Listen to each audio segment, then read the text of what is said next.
प्यारे दोस्तों, आज की कहानी है ज्ञान का महत्व। यदि आप चैनल पर नए हैं तो सबसे पहले हमारे यूट्यूब चैनल को आप सब्सक्राइब कीजिए। एक नगर में जौहरी और उसका परिवार रहता था। अचानक जौहरी के निधन हो जाने के कारण उसके परिवार को आर्थिक संकट से गुजरना पड़ रहा था। कुछ दिनों के बाद परिवार के पास खाने के लिए भी कुछ पैसे नहीं थे, तो अंत में जौहरी की पत्नी ने अपना नीलम का एक हार बेचने की सोची। तो प्यारे दोस्तों, जौहरी की पत्नी ने अपने बेटे से कहा कि बेटा, यह हार लेकर जा और अपने चाचा जी की दुकान पर बेचकर कुछ पैसे ले आना। बेटा उस हार को लेकर चाचा जी के पास गया। उसके चाचा जी ने नीलम के हार को ध्यान से देखा, उसे कुछ रुपए देते हुए बोला, अभी तुम कुछ पैसे रखो, और फिर समझाया कि अभी बाजार में मंदी है, अभी इस हार को मत बेचो, तुम कल से रोज दुकान पर आकर काम सीख सकते हो।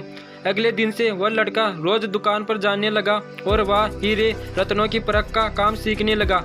कुछ सालों में ही वह बड़ा पारखी जौहरी बन गया और लोग दूर दूर से अपने हीरे की परख कराने उसके पास आने लगे। और एक दिन उसके चाचा ने उससे कहा कि अब बाजार बहुत तेज है और वह नीलम का हार ले जा, और उसकी माँ ने अपने खराब दिनों में बेचने को कहा था। वह लड़का जब अपने घर पर रखे हुए हार को देखा तो वह समझ गया कि यह हार नकली है।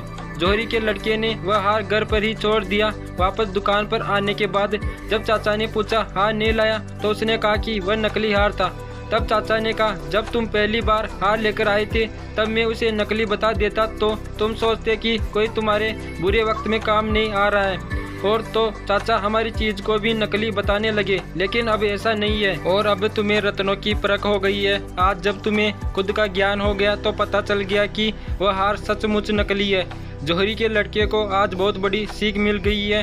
तो दोस्तों, अगर हमारी ज़िंदगी में भी कई ऐसे मौके आते हैं जब हम अपने कम ज्ञान और गलत विचारों से घिरे होने के कारण भी सही बात को भी गलत मान लेते हैं, और कई बातों पर तो हम बिल्कुल भी भरोसा नहीं कर पाते हैं कि वह बात सही भी हो सकती है। जैसे जैसे हम उम्र बढ़ने या समय के साथ जब हमें उस बात का ज्ञान होता है तब हमें एहसास होता है कि उस वक्त हम कितना गलत हो सकते हैं। इसलिए आप भी अंधकार में रहकर किसी भी चीज की परख नहीं करें। हमेशा सच्चाई को जानने की कोशिश करनी चाहिए, जिससे हम कभी भी धोखा न खाएं और दूसरों के प्रति घृणा के शिकार न हो। अगर आपको ये प्रेरणादायक कहानी अच्छी लगी तो आप इस शिक्षाप्रद कहानी को अपने परिवारजनों के साथ या सोशल मीडिया माध्यम से शेयर करें और हमारे चैनल को भी सब्सक्राइब करें।